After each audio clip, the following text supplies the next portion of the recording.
Bienvenidos a Paloma y Nacho. No, ¿No? no. ¿No es ese programa? No. Ah. Ok, ese no es el No. programa, es otro, ¿verdad? No. Es que me enviaron me equivoqué show. No, a ver, Bienvenidos. no le des publicidad al enemigo. Ok, está bien. Bienvenidos a Sin Excusas. Yo soy Mariano González y este payaso es del Canto. Está bien, perfecto, perfecto. Ahí me habla haciendo publicidad el rato. Vámonos a ver vámonos con Gary Cooper. Whatever happened to Gary Cooper? The strong, silent type. Y fíjate, a mí siempre se me ha hecho muy irónico que Tony dice eso porque Tony nunca se calle. Bueno, la primera noticia de la que quiero hablar, siguiendo que en el último episodio hablamos sobre la comedia, el estado de la comedia actual, mencionamos mucho sobre Saturday Night Live. Ya van 4 miembros del reparto que se salen, la más destacada siendo Heidi Gardner, que todos los fans de Saturday Night Live pues, admiramos mucho porque nos dio muchos sketches muy famosos y era pues, una persona muy chistosa, ha hecho películas. Yo Sale creo que también en la serie de Shrinking con Jason Segel. sí, yo perdón por interrumpirte, pero Sí. o sea, ella y Bowen Yanks eran lo que quedaba, ¿no? Y ya se salió de que En la temporada antepasada, ella fue la que más salió de cualquier miembro del reparto y esta última fue la mujer que más salió sí, en el reparto y ahora se va después de 8 años. después de 8 años. Y queda con lo que hablábamos, ¿no? De que esta institución ya no está generando estrellas. Y a mí me sorprendió leer mucho esta noticia porque yo sé que ella ya ha empezado a hacer series, a Sí. hacer películas, pero no ha tenido la catapulta de aquí estoy como pues la última gran estrella femenil de Saturday Night Live, que es se me va su nombre. Kate McKinnon. Kate McKinnon. Uh-huh. Ni siquiera logró ese nivel de popularidad. Incluso sigue siendo súper famosa, pero no llegó a un nivel...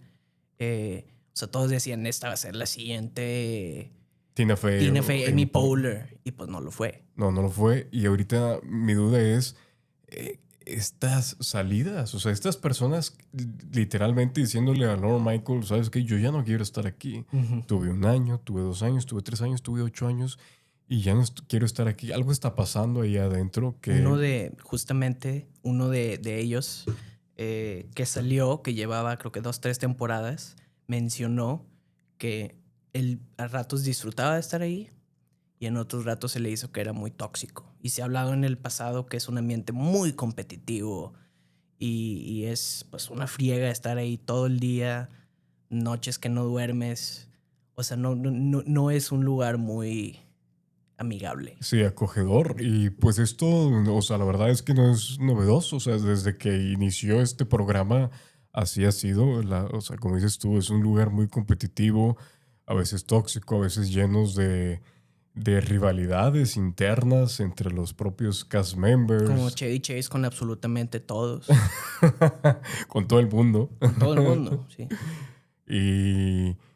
Pero pues yo creo que sí, para mí, o sea, esta salida de Heidi Gardner, aunque pues muchas personas digan quién es ella, Sí la han visto. la han visto y va a ser un golpe fatal, yo creo que por ahorita de Saturday Night Live, que pues se las está viendo negras, o sea, lo comentamos la semana pasada y es de dónde van a salir estas nuevas personas. O sea, yo creo que el que ha tenido un gran auge estas últimas 2 temporadas es Marcelo Hernández. Sí, claro. Que lo ha hecho muy bien. Lo ha hecho muy bien. Esos, los sketches de la mamá y la tía con Pedro Pascal y Bad Bunny. Con Pedro Pascal y Bad Bunny. Y ahorita, últimamente, con lo de Sabrina Carpenter, que es Domingo. Y le ha salido muy bien. Yo creo que con ellos están viendo, este tiene que ser, ¿no? Este tiene que ser el que... Creo que se están yendo mucho también por como la presencia de redes sociales. Como Chloe Fineman también, por ejemplo, que ya también está haciendo más películas. Pero ella sigue en Saturday Night Live. Ella sigue en Saturday Night Live todavía y tiene mucha presencia en redes sociales, ¿no? Sí. Y yo me puse porque al mismo tiempo salió recientemente una entrevista, creo que con Variety, de Pete Davidson, Pete Davidson hablando sobre cuando él estaba en Saturday Night Live. Él, por pues, las cosas que pasaban fuera de cámaras, de él siendo amigo de Kid Cudi y estando con Ariana Grande, le daba esa como relevancia cultural en la cultura popular a Saturday Night Live. Él dijo que lo Claro. hacía zeitgeisty. Y pues sí, y ahorita no hay alguien como Pete Davidson. No. Porque no necesario, o sea, hay comediantes mejores que Pete Davidson ahorita, definitivamente. Pero no hay alguien que tenga esa como celebridad que atraiga a nuevas audiencias. Nuevas audiencias, y es por eso que menciono, o sea, de un lado tienes a Bowen Yang, que siempre está siendo nominado a los Emmys, la verdad es que es un gran comediante. Salió en Wicked. Salió en Wicked, o sea... En los Oscars fue. Sí, también, o sea, yo creo que él es el que más pues sí, más popularidad tiene afuera de Saturday Night Live. Sí. Pero yo no creo que le está metiendo pues sí, todas las marbles, o sea, todas las canicas a Bowen Yang. Yo creo que como dices tú de lo de la viralidad, Marcelo Hernández ahorita pues hasta ha salido en conciertos de Sabrina Carpenter y la gente lo reconoce, o sea, las chavas, o sea, es un chavo muy guapo, o sea, es un chavo joven, la verdad es que también es de familia caribeña, aparte latina, entonces latina. Tiene como que atrae también a esa audiencia latina que nunca ha sido muy... Como para ver este show. Ajá, muy de Saturday Night Live.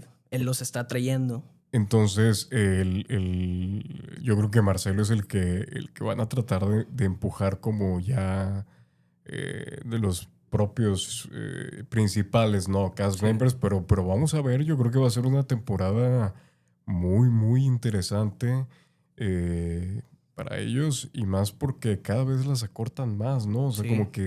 como que hacen pocos episodios y no aprovechan ciertas cosas o sea, este verano han pasado muchas cosas que pudieron haber abordado y pues deciden mejor no hacer el programa, deciden mejor irse de vacaciones y son decisiones que obviamente vienen de arriba, de NBC, de Lorne Michaels y está muy extraño cómo está operando NBC ahorita con Peacock. Por ejemplo, aquí en México ni siquiera tenemos Peacock. no, tenemos Peacock y como dices tú, es extraño porque hay varias series que no podemos ver en México.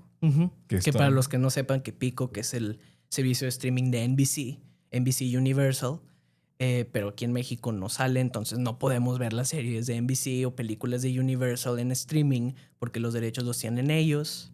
Incluso en Estados Unidos muy poca gente lo tiene, por eso acaban de tener este trato con Prime Video para que sea uno de los canales a los que te puedes suscribir por medio de Prime, pero no en México. Claro. No, y de hecho, pues hablando de NBC en general, pues se está moviendo. O sea, de hecho ya volvió a tener los derechos de la NBA la siguiente temporada. O sea, la NBA regresa a NBC y Amazon también. Amazon tiene parte de los derechos. Y ahorita el béisbol, al igual lograron tener un poco de los derechos del béisbol NBC. Entonces se está moviendo en torno pues a lo que habíamos hablado también, de lo que es lo que vende es lo que es en vivo, ¿no? Sí. Pero al mismo tiempo están cerrando, gatekeeping, como dicen en inglés, este tipo de propiedades que pues entonces la gente no las puede ver. Porque es lo que vamos a hasta en Estados Unidos. O sea, en Estados Unidos en general la gente solo tiene Netflix. Y luego, ok, tal vez Disney. Y si somos una familia con dinero, pues HBO. Peacock, o sea, ¿de dónde? Nadie va a pagar Peacock. No. Y porque NBC sigue siendo TV en vivo, es como tú dices, sigue siendo Jimmy Fallon, Saturday Night Live. Es lo mismo que habíamos hablado con Stephen Colbert en CBS. En CBS que ven 60 Minutes y el Late Show. El Late Show y los shows para viejitos. Sí, Los de bomberos que le encantan detrás de cámaras, esos shows de bomberos. No, o sea, esos, los que nunca acaban. SVU, Law and Order, Grey's Anatomy. Pero no están ofreciendo nada nuevo. Porque todo lo que es nuevo, que tiene un potencial para ser vendible, se va a streaming. Y a servicios de streaming grandes, no a Peacock. Sí, no a Peacock. No. Entonces, pues ahí tenemos estas salidas de Saturday Night Live que, pues, no parece que haya un buen augurio para la No. próxima temporada. Y hablando de, pues, malas cosas que ocurrieron, pues también tomamos esta nota de cómo expulsaron a Park Chan-wook y a su pareja en producción, a Don McKellar, del gremio de escritores. Y él escribió una columna para Variety hace algunos días tratando de explicar qué sucedió. Y la verdad es que la vamos a leer completa para que pues entendamos un poco cuál fue la situación porque especulamos, ¿no? Esa Sí. vez que había ocurrido y dice así la columna. El 8 de agosto el sindicato el sindicato de escritores anunció que el director Park Chan-wook y yo habíamos sido expulsados de la membresía por nuestro trabajo en El Simpatizante, una serie de HBO que se encontraba en postproducción durante la huelga. Se alegaba que habíamos violado las normas de la huelga con parte de nuestro trabajo en la sala de edición. El anuncio vino acompañado de un solemne gracias por su servicio al jurado interno que había investigado las acusaciones. Fue un gesto extraño considerando que la junta del sindicato había ignorado por completo las recomendaciones del jurado. Meses después de que se resolviera la huelga y nuestro programa se emitiera, el sindicato formó un comité de juicio para investigar una denuncia anónima. Snitches, Gestitches, pero eso es otra cosa. La función del comité era escuchar las pruebas y recomendar a la junta del sindicato si se había producido una violación de la huelga y, de ser así, si se justificaban medidas disciplinarias. El jurado, compuesto por guionistas del gremio, se tomó su trabajo muy en serio. La audiencia duró 2 días agotadores. Fue exhaustiva y complicada debido a las obvias y ambiguas coincidencias entre nuestras funciones como productores ejecutivos / showrunners y, en el caso de Chan-wook, director, a quienes se les permitió trabajar, y los guionistas, a quienes no. Ningún miembro de la dirección del sindicato estuvo presente en el proceso, solo sus abogados. Al final, los 5 jurados emitieron las siguientes recomendaciones. Las cito extensamente para beneficio de la Junta, que evidentemente nunca las leyó. Consideramos que los demandados demostraron de forma creíble que sus violaciones de las reglas de huelga no fueron intencionales. También concluimos que los demandados demostraron de forma creíble que sus infracciones se debieron a malentendidos sobre la delimitación entre sus roles como guionistas en postproducción y sus roles como productores ejecutivos, editores y directores, que creían estar cumpliendo de buena fe con el protocolo de la huelga. Concluimos que sus infracciones no fueron producto de una ofuscación u engaño intencional. Con base en las conclusiones de los hechos y el análisis anterior, recomendamos que la Junta emita una carta de censura confidencial a ambos demandados. Obviamente la Junta ignoró por completo todo esto. En lugar del castigo más bajo, una carta privada, nos impusieron el más alto, la expulsión. La sentencia fue intencionadamente antidemocrática, deliberadamente cruel y desmesurada. Hay varias teorías por qué nos eligieron a nosotros en particular, pero la intención detrás de la decisión es innegable.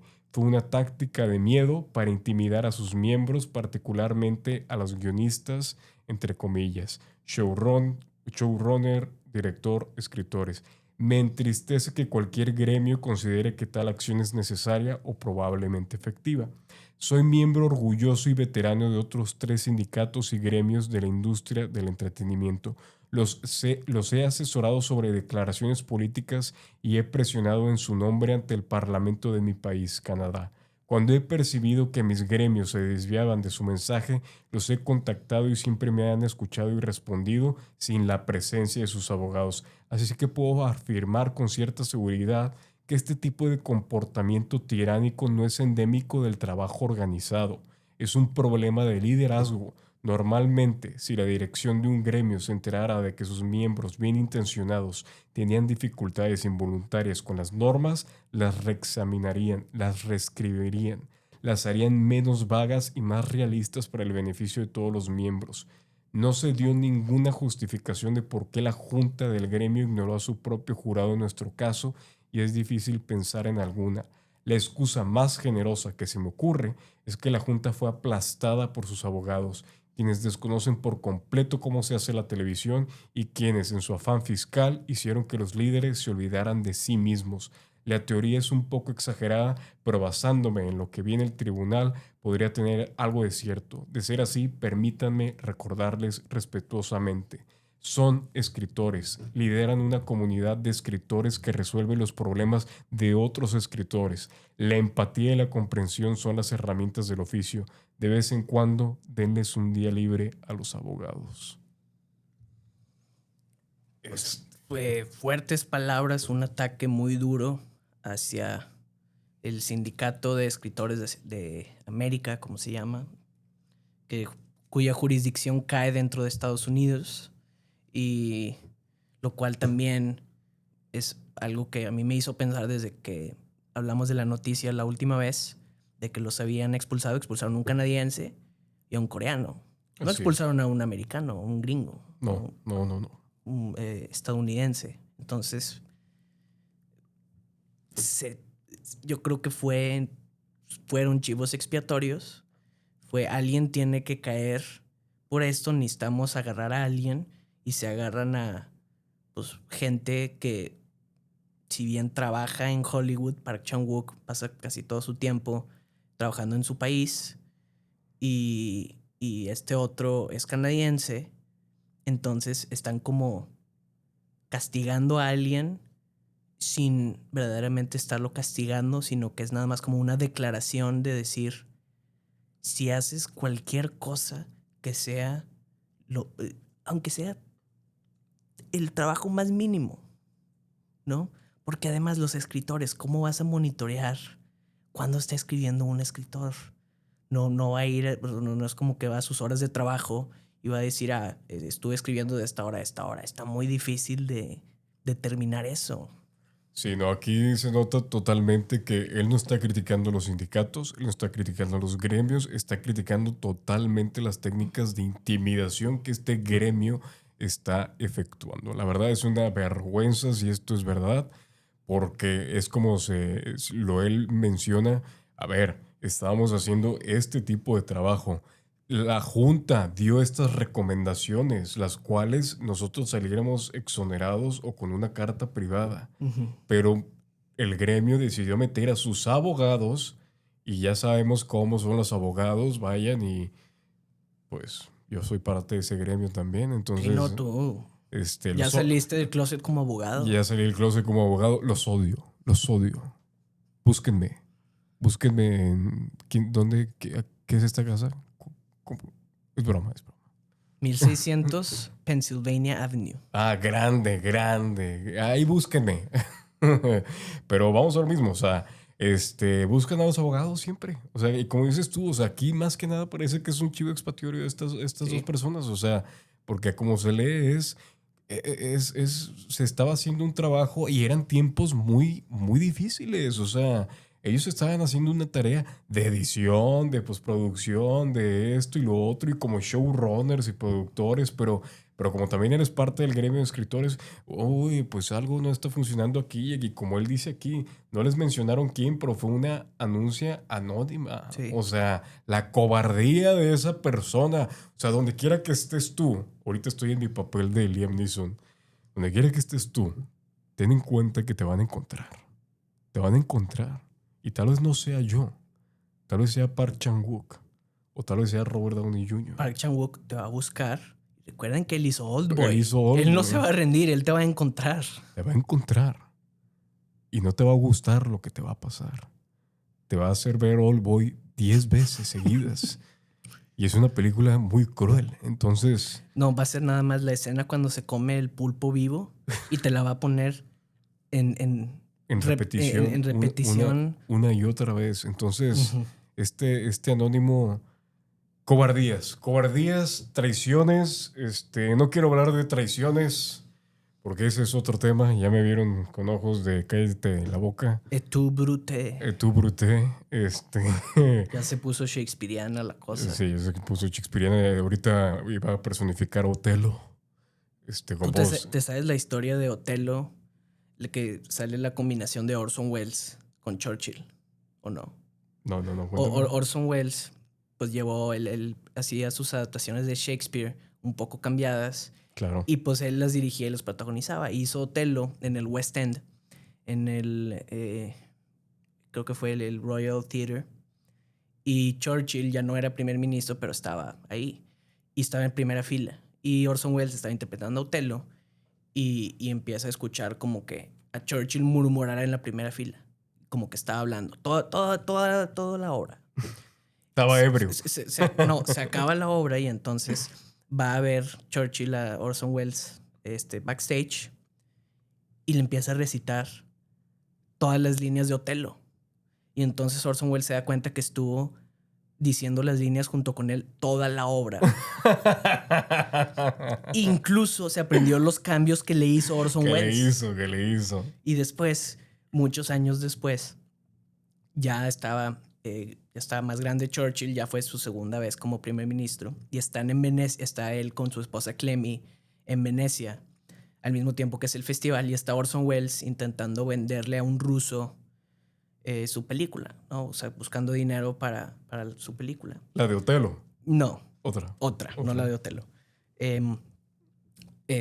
Y pues era la época que él estaba medio exiliado de Hollywood, sí, que necesitaba dinero, y está en el Festival de Venecia, y está Churchill. Y se ven en el restaurante del hotel mientras está Orson Welles con este ruso que no está muy entusiasmado. Y entonces llega Churchill y le hace así. Nada más así con la cabeza, como claro, que lo saluda en silencio. Y el ruso dice, no manches, ¿conoces a Churchill? Neta. Y le ayuda muchísimo de que ahora ya le va a meter a la película. Sí. Al día siguiente va Orson Welles a nadar a la playa enfrente del hotel y ahí está Churchill.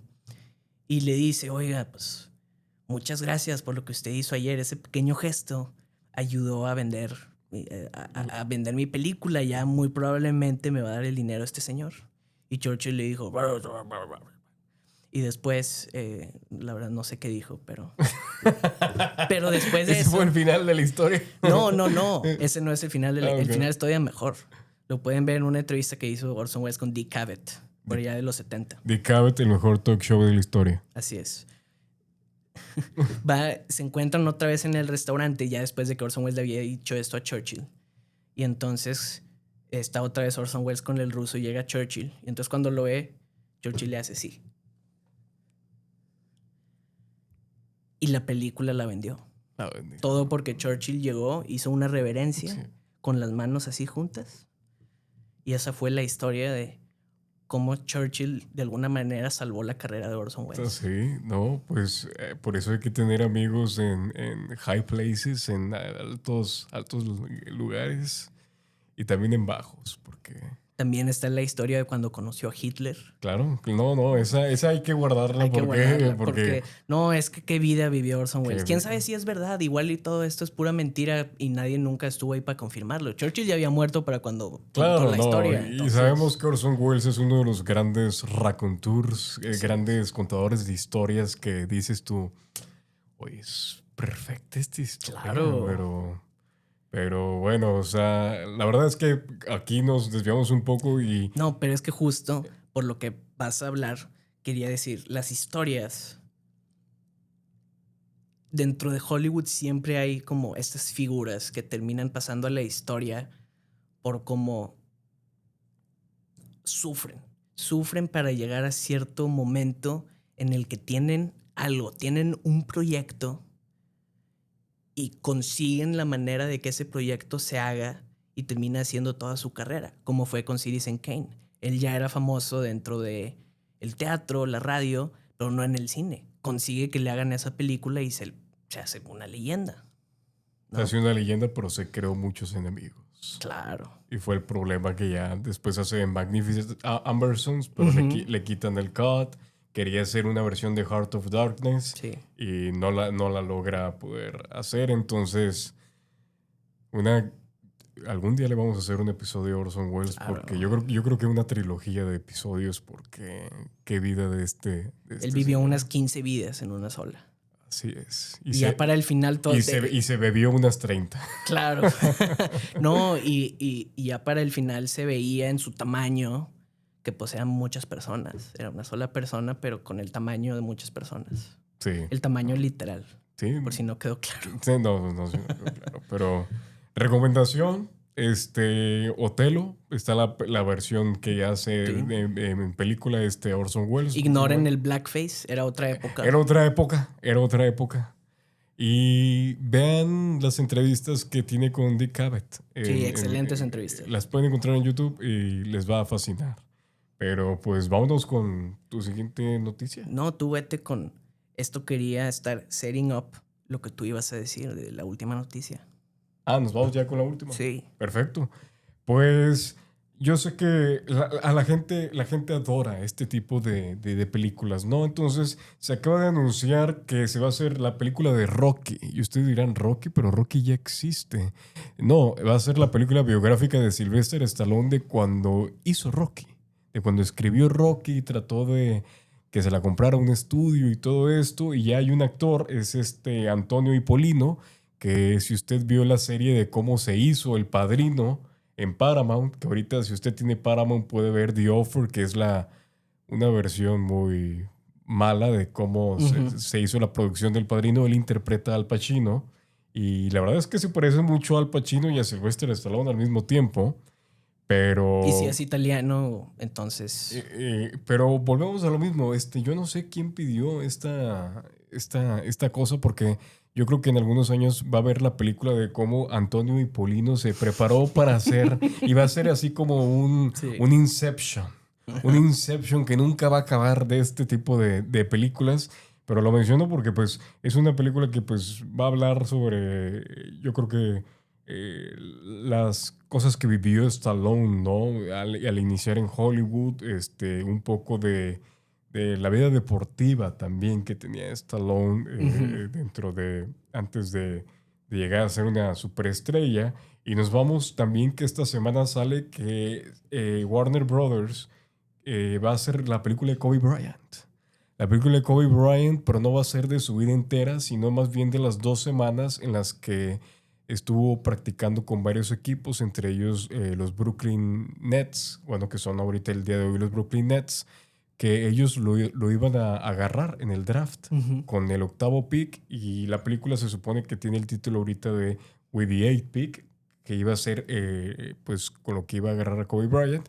Y los Nets no lo agarraron. Hay muchas historias que en ese entonces no estaban confiados de él porque él venía de preparatoria, no tenía experiencia universitaria. Y él se fue directo de preparatoria a la NBA. Él salió directo de la preparatoria y Es una anomalía. Como sabemos, él también vivió mucho tiempo en Italia y jugó allá en Italia, entonces también tenía experiencia jugando allá. Pero hay varias historias también que pues él se estaba negando hacia irse a los Nets, y como todos sabemos, pues él jugó toda su carrera en Los Ángeles Lakers. Al final de cuentas, los Charlotte Hornets lo terminan agarrando con el pick número 13, pero lo terminan moviendo hacia los Lakers. Los Lakers le dan a Vlade Divac. Ustedes dirán, ya estamos hablando de deportes, pero eso fue lo que pasó, nada más para mencionarlo porque me sé un poquito de la historia aquí. ¿Ya hay actor para interpretar a Kobe? No hay actor. Yo creo que si tú quieres ir al casting, creo que te van a rechazar completamente por... Estatura. Pero sobre todo porque soy mexicano. También, pero porque pues ya no hacemos... Como mencionamos ahorita. Sí.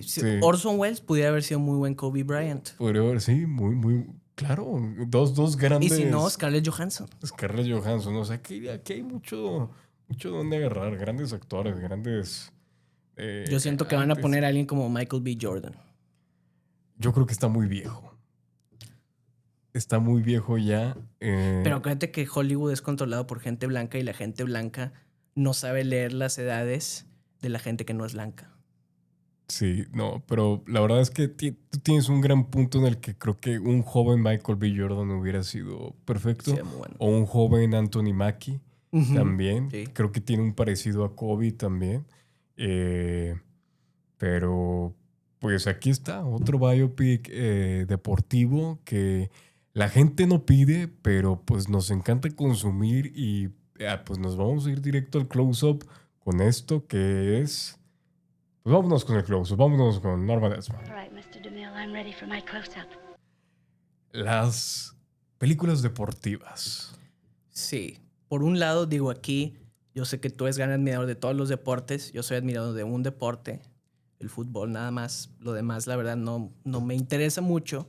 Y yo sé que probablemente la gran mayoría de la gente que nos escucha tampoco es gran aficionada de la mayoría de los deportes. Igual y son fans casuales de los deportes, porque no es muy común que se junte el mundo como de los deportes y del arte, ¿no? Se ven como dos cosas separadas, pero tú y yo sabemos que hay momentos en los que se pueden juntar estas dos cosas y que puede haber, por ejemplo, obviamente mis películas que más puedo llegar a disfrutar, o películas que voy a ver de deportes sin saber nada, si son de fútbol, las veo sin pensarlo, si son de otros deportes, lo dudo, pero si es una buena película, no importa qué deporte sea, pues... Claro, y de hecho yo para contribuir un poco ahí a lo que dices, yo considero el deporte un arte. O sea, la verdad es que a veces dicen, no, es que utilizamos estas cosas como es un artista, Lionel Messi y todo eso, y para mí es verdad. Zidane. O sea, Zidane, o sea, todos estos deportistas para mí están haciendo una pieza de arte cada vez que los ves en su performance. Y así es como yo lo considero. Por eso también me molesta mucho. Aquí ya nos estamos metiendo en una plática deportiva, pero creo que entra también dentro del arte. Que la gente que habla del deporte le encanta ser muy objetiva, ¿no? Es que ganó ciertos campeonatos, es que ganó cierta cosa y todo esto. Para mí el deporte también es subjetivo. Es subjetivo. O sea, hay jugadores que nunca ganaron ciertas copas. Francesco Totti está de un lado y yo prefiero a Francesco Totti que a una persona que haya ganado 4 Champions League o con otro. O sea, son artistas Aunque que sí ganó el mundial. Claro, pero Sí, no no, tiene pero lo ese entiendo. reconocimiento Claro. y para mí son artistas y por eso yo creo que va de la mano de estas películas, ¿no? Que quieren trasladar el arte del deporte hacia la película, pero a veces es muy difícil trasladar lo que vemos en nuestras pantallas cada sábado y domingo Claro. en vivo a una película que... Pues si tienes a un actor como Kuno Becker pateando la pelota en gol, pues tú sabes que ese hombre nunca había pateado una pelota en su vida. A diferencia de cuando ves Rudo y Cursi, ahí mínimo ves que algo sabían. Sí, Aunque fuera que poquito Gael y Diego Luna. Gael y Diego Luna. O en la serie de Ted Lasso, que a mí me encanta esa serie. Sí se puede ver con Cristo Fernández, actor mexicano que sale en esa serie, interpreta a un jugador mexicano que se va a jugar allá a la Premier League. Y él estuvo en Fuerzas Básicas, creo que de los ahora desaparecidos estudiantes tecos. Ya. ¿Siguen los tecos? Que está en la segunda división. Por ahí andan, pero sacaron una camiseta muy bonita hace unos días, pero ahí andan. Bueno, él estuvo en Fuerzas Básicas de ellos y después ya se dedicó a la actuación, pero se hizo famoso ahorita con Ted Lasso interpretando justamente a un futbolista. Claro, y yo creo que para muchas personas a veces el gran problema de estas películas es que no le creo, ¿no? No le creo al actor que está personificando al beisbolista, al boxeador y todo eso. Y es por eso que, pues desde antes, ¿no? Desde antes hemos visto estos actores que se preparan con años, Claro. ¿no? O sea, voy a interpretar a un boxeador, voy a boxear, o sea, lo que hizo Robert De Niro con Jake LaMotta, o sea, es prepararse en este tipo de roles. Y Por pues, algo ganó el Oscar. no, claro, claro. Y más la personificación psicológica del personaje. Y y los flash forwards ya del final que está gordo, que pues no usó nada de prostéticos ni nada. Él engordó por su cuenta. Por su cuenta, él dijo, sí, sí, pues ya déjame aprovecho, ¿no? Dicen que estoy gordo, pues déjame aprovecho las donitas y todo lo que está aquí. Pero creo que algo muy importante de estas películas es que, reflejan también momentos culturales muy importantes, ¿no? Dentro de ciertos países de los cuales se habla o de nosotros como sociedad, ¿no? O sea, Claro. generalmente las películas de béisbol estadounidenses es el mito americano, ¿no? De que somos fuertes, somos resilientes, somos una cultura en la cual no nos vamos a rendir y tenemos estas grandes películas de béisbol con Kevin Costner o la de Tom Hanks que tiene con ¿cómo se llama? A League of Their Own, de estas mujeres que tienen que tener esta liga O The Natural, o con Robert Redford. con Robert Redford, Moneyball, una de nuestras favoritas también. de nuestras favoritas, que yo creo que esa se sale un poco Sí. del lugar del béisbol, porque ahí es más hablar, como hablamos culturalmente, de cuando llega la tecnología, ¿no? Claro. Al deporte. La modernización. La modernización. A mí, pues de lo que más me llama la atención, que he leído mucho sobre el tema de cómo llegó el fútbol a ser el deporte del mundo a nivel internacional, ¿no? Porque nace en Gran Bretaña, en Inglaterra y en Escocia, y de cómo va creciendo y va creciendo y va creciendo y termina tomando este papel cultural muy único que une a personas de cualquier otro. O sea, al final, la clase social, la raza, hasta a veces la nacionalidad, te termina borrando cuando se alinean los aficionados de un mismo equipo. Y es algo, o sea, tú te pones a pensar en Europa, donde existe esa tradición deportiva que durante la época victoriana, en el siglo XIX, en las escuelas, que pues las escuelas solo iban la gente de clase alta, los niños, era, a ver, tienes que hacer deporte. Esa reverencia que tenemos por el deporte viene en la época moderna, obviamente, viene de ahí. Y de cómo de ser algo que se interpretó como para hacer los hombrecitos, como para enseñar disciplina y valores y este tipo de situaciones, eso se terminó extendiendo a convertirse en un fenómeno cultural que llegó a todos lados.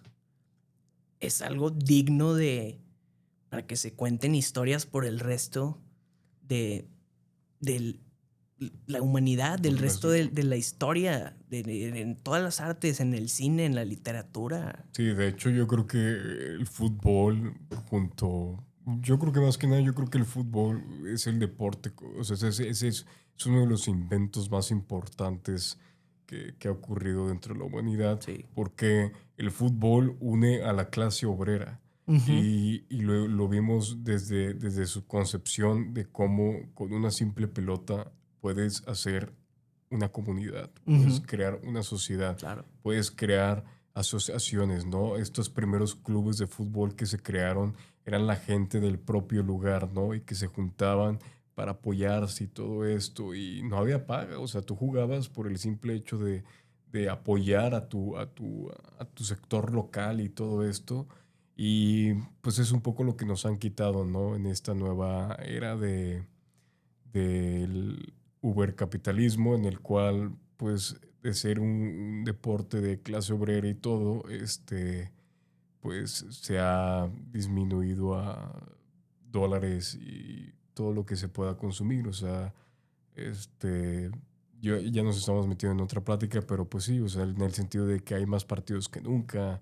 La FIFA es un sector corrupto, al igual que Sí. la UEFA, al igual que La NFL. la NFL. Los precios de los estadios para todos los eventos están carísimos. Están carísimos. Y van para arriba. De hecho, tú escuchas estas historias de terror, ¿no? Que para mí son de terror porque era de generaciones de familias de ir de clase obrera, de ir al estadio, que ya no pueden ir porque they price them out. O sea, los boletos ya son tan caros porque hay que traer al turismo, ¿no? Hay que traer a la gente de afuera o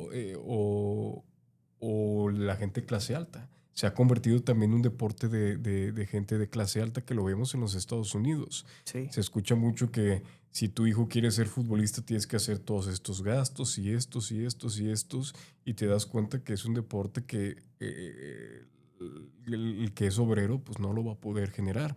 Y se ve también en el básquetbol, se ve también en el béisbol. O sea, los deportes se están tildando hacia la clase alta otra vez. O sea, Y lo que tenían, lo que se supone que era lo que en un inicio unió a todas estas personas, sobre todo en algo como el fútbol o el béisbol, era que son deportes para todos. Cualquier persona puede jugar, no necesitas tener, o sea, no es como por ejemplo el equipo, hockey sí. son deportes que cualquier persona puede jugar, pero con el paso del tiempo, pues ya no es ya no pueden jugar todos. Sí, Y ya es, no muy, es pueden- muy triste.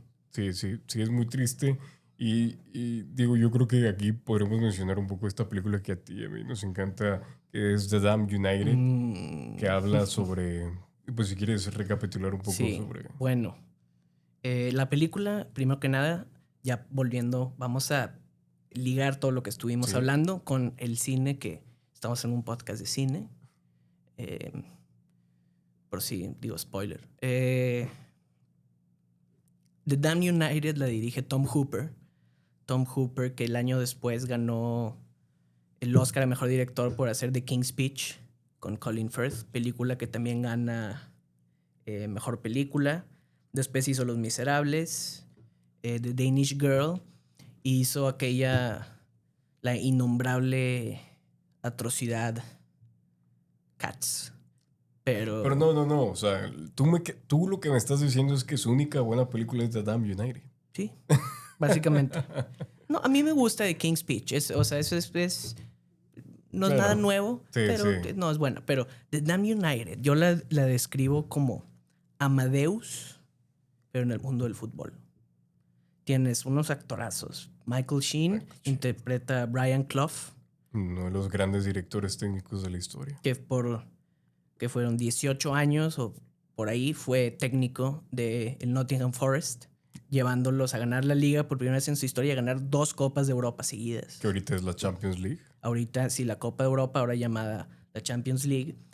Y sale también Timothy Spall como su...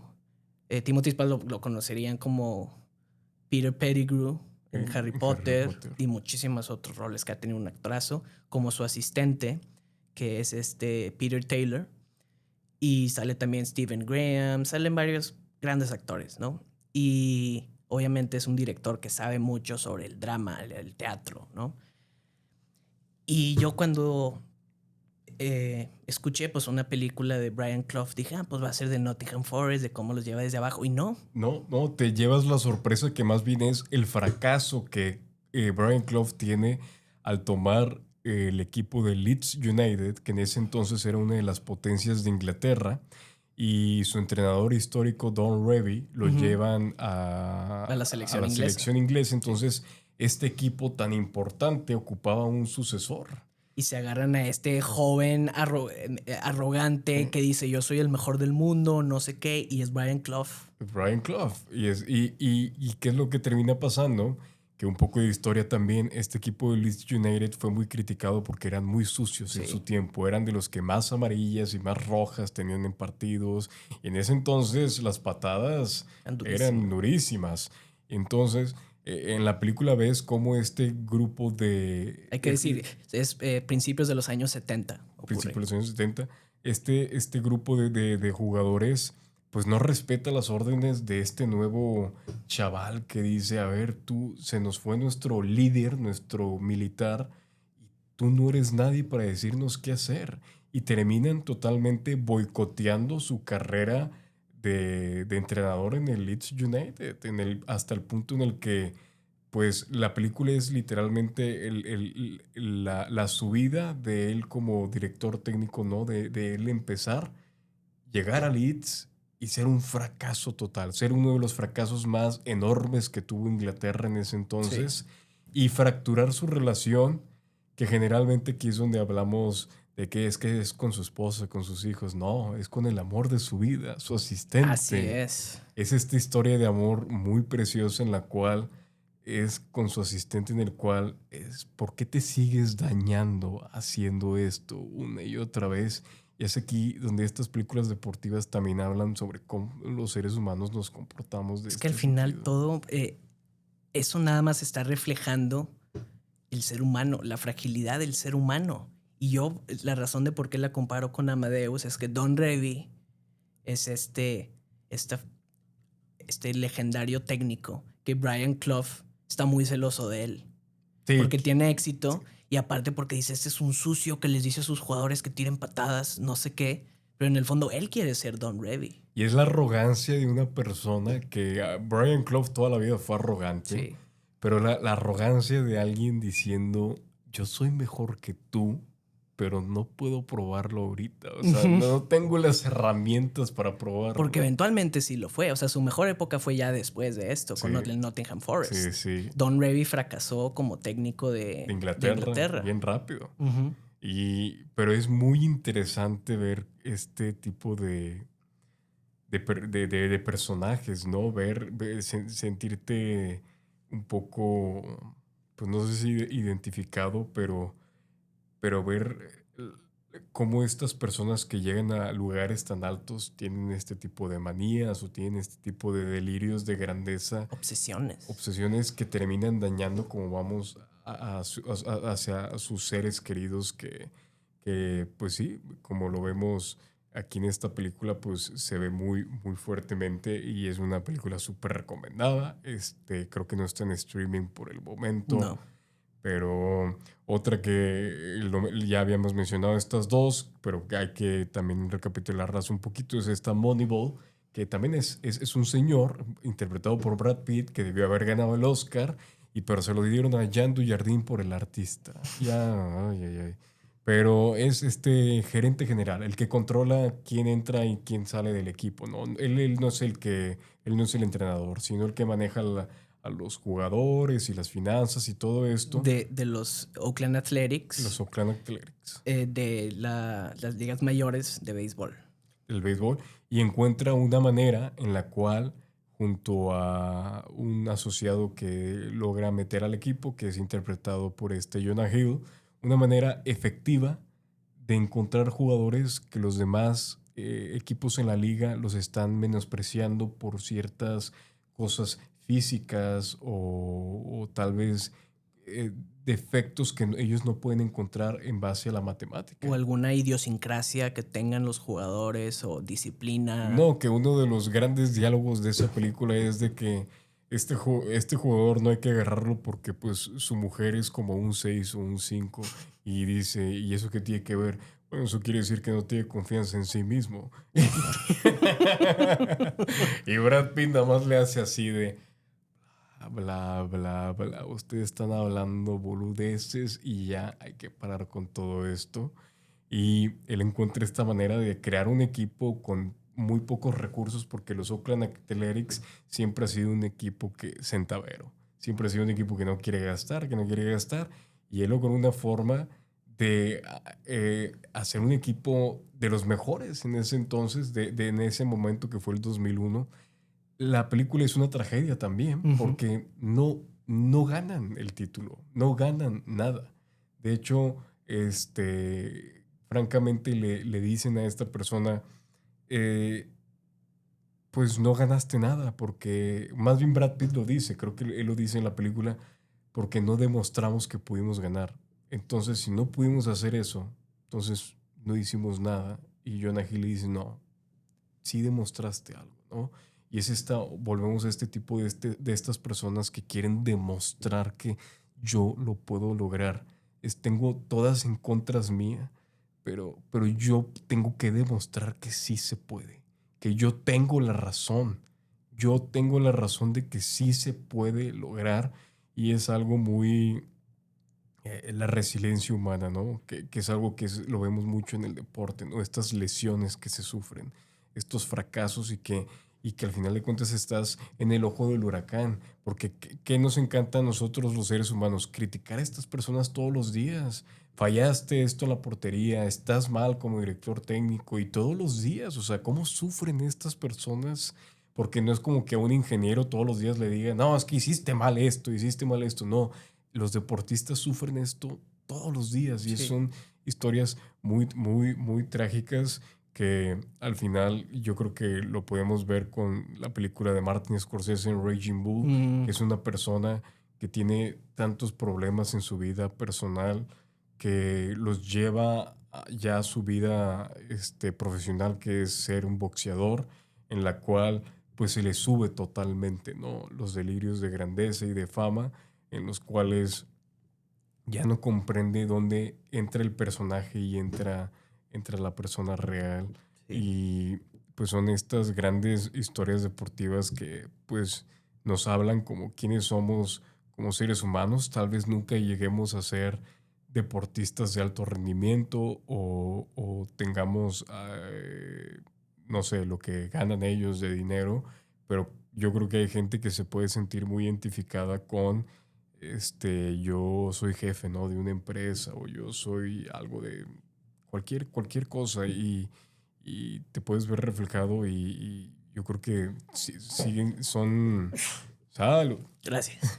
son un reflejo de nuestra sociedad estas películas y por más que tengan sus clichés y todo, yo creo que le ganan por mucho a las películas biográficas musicales, que ya habíamos hablado Sí. alguna vez de ellas. Pues es que sí, eso como del underdog, la tengo todo en contra de mí, pero voy a perseverar. Es un cliché, pero a ver, los clichés son clichés porque son Porque reales, son reales, sí. son universales, ¿no? Y sí, la verdad, estoy muy de acuerdo con todo lo que hablas al final. Yo creo que todas las historias, lo importante es que tengan, pues que te estén contando una buena historia y una historia humana. Y tú no necesitas, a mí no me gusta el boxeo, pero Raging Bull es increíble. El béisbol se me hace aburridísimo, pero Moneyball se me hace una gran película. Entonces, está como, hay algo muy cinemático de este tipo de historias y son historias que no se pueden replicar en en cualquier otro medio. O sea, en los deportes están este tipo de historias, pero ¿cómo le vas a poder explicar a alguien sobre, por ejemplo, en Estados Unidos, que el fútbol no es tan popular, explicarles lo que es el mundial, cuando es el mundial, o explicarles qué es la Champions, lo que significa para la gente fanática de los equipos? No van a entender. No lo van a entender. Y es ahí donde podríamos hacer un adendum un poco sobre hablar sobre los documentales deportivos, Claro. ¿no? Que han ido evolucionando a través de los años. Y esa es una manera de cómo también podemos acercarnos a culturas de otros países que no conocemos. O Ujú. sea, puedes ver documentales de las barras argentinas y dices tú, ¿qué pasa en Argentina? Pero te pones a leer su historia y Sí, empiezas a conocer por qué se comportan de esa manera. Y luego, como dices tú, hacerle entender a un estadounidense por qué la Champions es como lo es, pues enséñales el documental de Maradona, donde juega la claro. Champions. O sea, enséñale otro tipo igual de narrativas que demuestren por qué funciona. Y digo, más que nada, son unas joyas. Yo creo que estos documentales deportivos, eh, yo no sé si tú tengas uno favorito. Me gusta el de Maradona. em, la serie de Fisher Stevens de David Beckham se me hizo también muy buena. Creo que esa está construida para gente, porque la hace Fisher Stevens siendo estadounidense. Él no tiene ni idea de fútbol, pero es amigo de David Beckham. Y entonces aborda todo como si lo estuviera viendo desde afuera. Y yo creo que es una perspectiva que puede ser muy buena para gente que no sabe mucho del tema. Y también para conocer a la persona También detrás la persona Sí. detrás de lo que ocurre. Y pero también muy rápido quisiera mencionar dos películas. Durante los años 60 y 70 en el Reino Unido, en la televisión, ¿no? Con la época de oro de la televisión, la BBC y ITV empiezan a producir estos que les llamaban las television plays, que pues eran episodios, haz de cuenta que eran unas series antológicas que salían cada semana y era una historia diferente y eran dramas que se grababan en 2, 3 días y salían cada semana.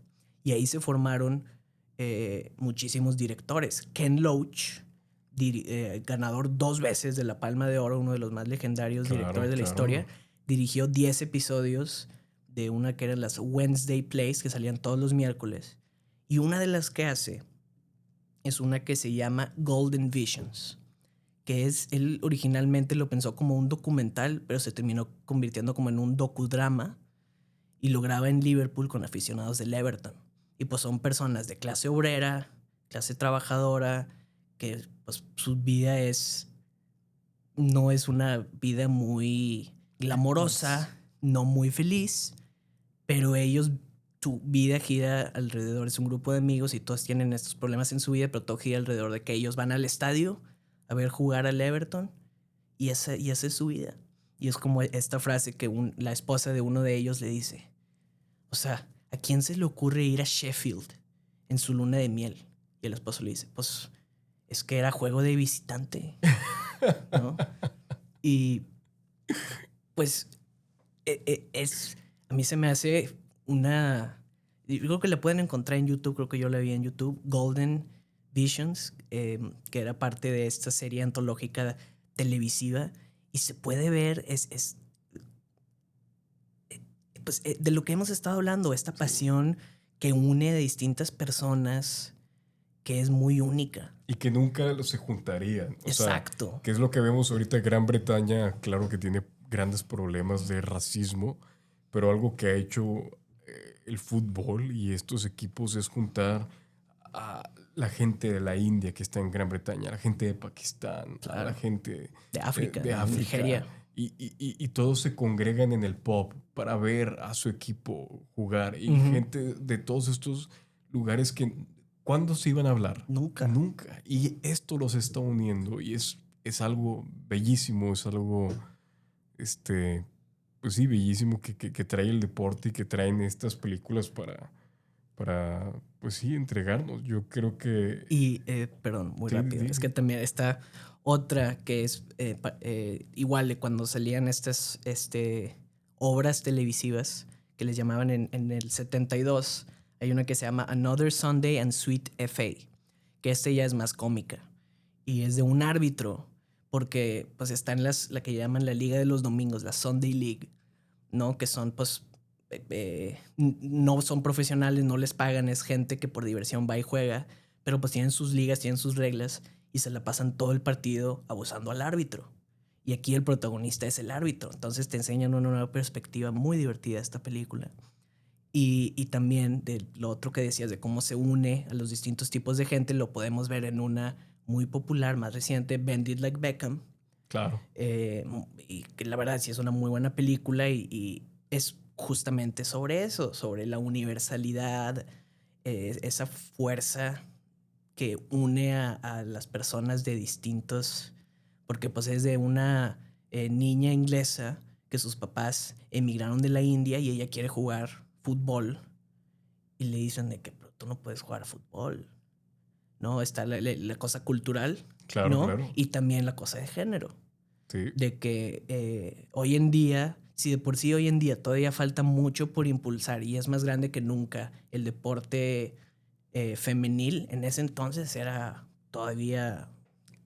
Sí, era negado. O sea, negado. Tú no puedes Sí. desempeñar este deporte. Y ese tipo de cosas, por eso a mí también no me gusta cuando los aficionados del deporte se la pasan diciendo insultos racistas, diciendo estupideces, de que el punto del deporte es lo opuesto, es que es para todos y que tú puedes, o sea,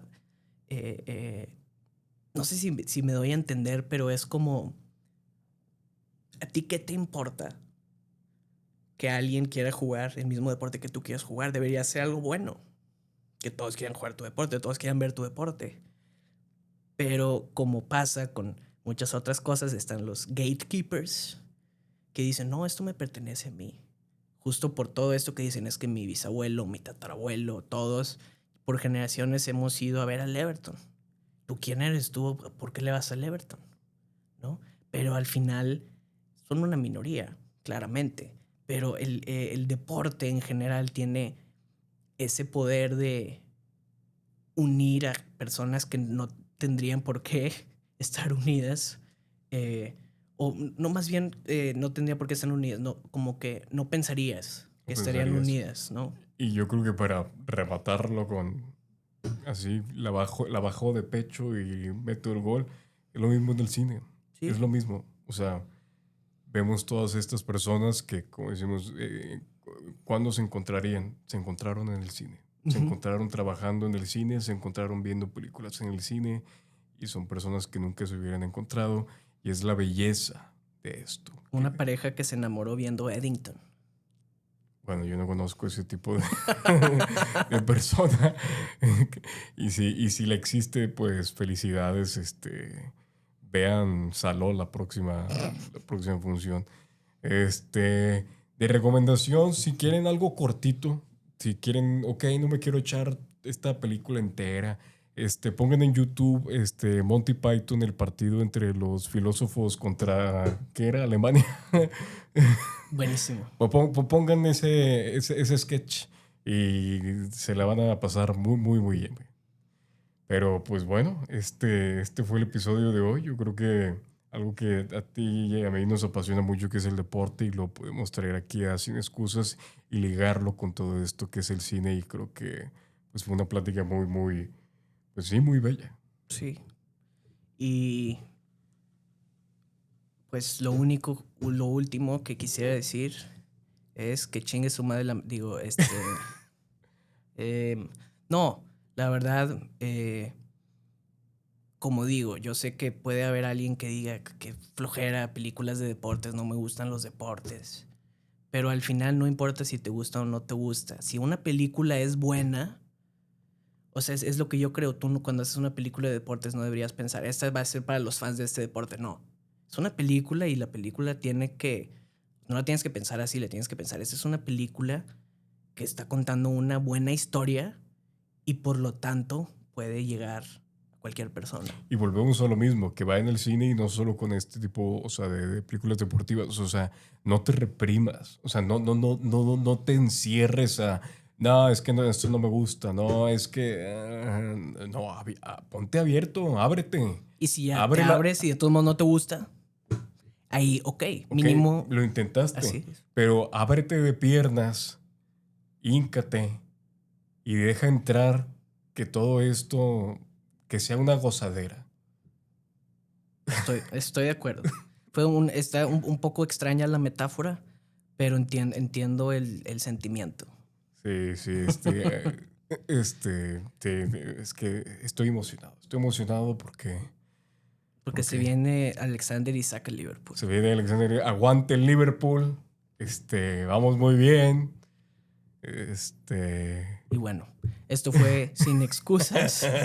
Yo podría hablar de Liverpool 1 hora, pero bueno, sí. Es que los que no saben es que estuvimos hablando 1 hora antes de eso. Sí, antes de grabar. Entonces,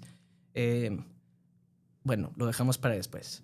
Esto fue Sin Excusas. Yo soy Mariano González, el Decías del Canto. Y nos vemos en la próxima edición de Paloma y Nacho. Oye, los odias mucho. Oye, yo sé que es que, a ver, crítica antes de irnos. Cinépolis, bájale el pinche volumen a los cortos y a tu Paloma y Nacho, porque, o sea, me estoy quedando sordo ya, o sea, y le subes con todo. O sea, bájale, cabrón, señor Cinépolis. ¿En serio? A ver, sabemos que no se llaman Paloma y Nacho, ¿ok?